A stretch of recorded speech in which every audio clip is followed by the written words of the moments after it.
Good morning, everybody. This is Jeff with Rough Cut, and today we are sawing some beautiful eastern white pine for log home material. And I'm cutting another board off this side, and then I'm going to pull the carriage back, turn this log over, and cut another slab and a board off the other side. Dog it down, pull the carriage up, and now my slab. I'm going to cut a slab off of this side and pull the carriage back, and then I'm going to cut a board. Alright, there goes the board, and I'm going to turn this log over and shave it down to an even 8 1/4. Alright, dog the log back down, pull the carriage up, and I'm going to shave a little bit off of it, take it down to an even 8 1/4, and throw it off to the gang saw and run it through our gang saw. I do see a log coming up that I think I'll be able to saw here in a few minutes and get a 6x12 out of it. So if you'd like to see that, hang around for a few minutes, because I see it coming down the deck.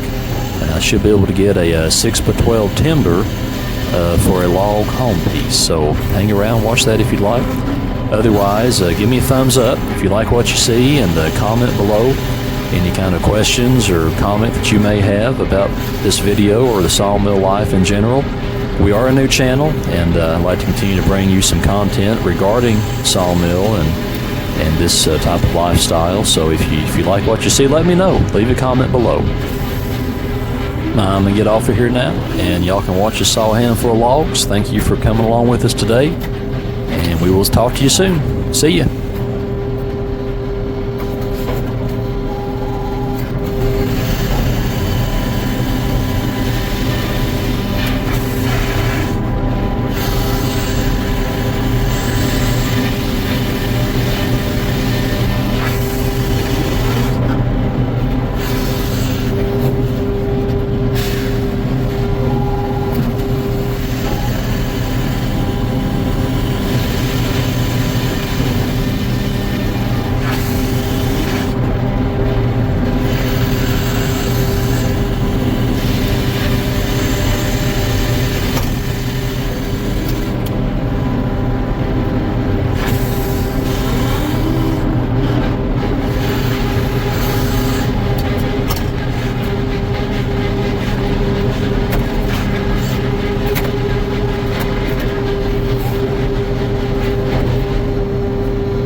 Okay, this is the log I was talking about a few moments ago. We should be able to get a 6x12 out of it, I believe. Hang around a few minutes and we will find out. But it is a beautiful straight log, and we're going to take a slab off here and then see how it looks. I believe we can squeeze one out of it. So just hang around a minute and you'll see. But thank you for spending a few minutes with us today in the Saw Cab. I hope you enjoyed it. If you did, then give me a thumbs up and let me know. If you have any questions at all, just leave them down below in the comments. I hope y'all have a good day today, and we will see you soon.